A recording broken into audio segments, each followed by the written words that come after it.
మాట్లాడడానికి వేదిక అయినటువంటి పార్లమెంట్ గౌరవంగా ఉండాలి. పార్లమెంట్ ఈ దేశాన్ని మనం నిర్మించుకున్న రాజ్యాంగాన్ని అమలు చేసే వేదిక. మన ప్రియాంబుల్ చెప్తా ఉంది మన రాజ్యాంగానికి వేదిక అది.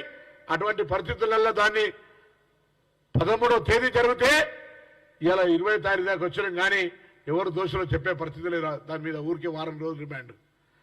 కాబట్టి మళ్ళొక్కసారి డిమాండ్ చేస్తా ఉన్నాం, ఆ సంఘటన 13వ తేదీ సంఘటన మీద విచారణ జరపాలి. సస్పెండ్ చేసిన ఎంపీలను బేషరతుగా వెంటనే సస్పెన్షన్ ఎత్తివేయాలి. భవిష్యత్తులో ఎటువంటి సంఘటనలకు ప్రజాస్వామ్యాన్ని కూలి చేసే సంఘటనల పట్ల చర్చకు అవకాశం ఇవ్వండి. చర్చకు ఎందుకు పారిపోతా ఉన్నారు?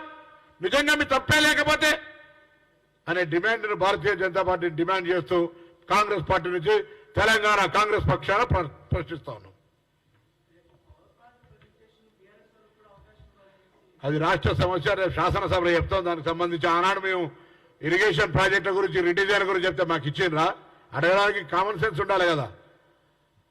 ఆనాడు మీరు ప్రజాస్వామ్యంగా వ్యవహరించి మేము కూడా ప్రజెంటేషన్ చేస్తామని అడిగితే కదా మాకు ఇచ్చిండ్రా? మీరు అందరూ సాక్ష్యం. మేము ప్రభుత్వాన్ని పరిపాలించినాము, మీరు రాంగ్ ప్రొజెక్షన్ చేస్తామని ఇలా దాని ఫలితమే కదా. ఆనాడు ఒకరు రిడిజైన్ ప్రజెంటేషన్ చేసినప్పుడు మా ప్రమేయం కూడా ప్రతిపక్షంగా ఇన్వాల్వ్ చేసి ఉంటే మేము ఇలా ఈ యొక్క కుంగిపోవడం జరగకపోతుండే కదా.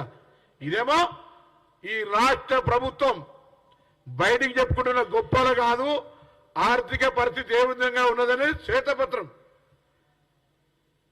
ప్రజాస్వామ్యంగా ప్రజలకు చెప్పడానికి వేదిక చేసుకుంటున్నాం. దాని రాజకీయం ఎందుకు భయపడతారు? దొంగలని ఎందుకు పుజాలు జరుపుకుంటారు?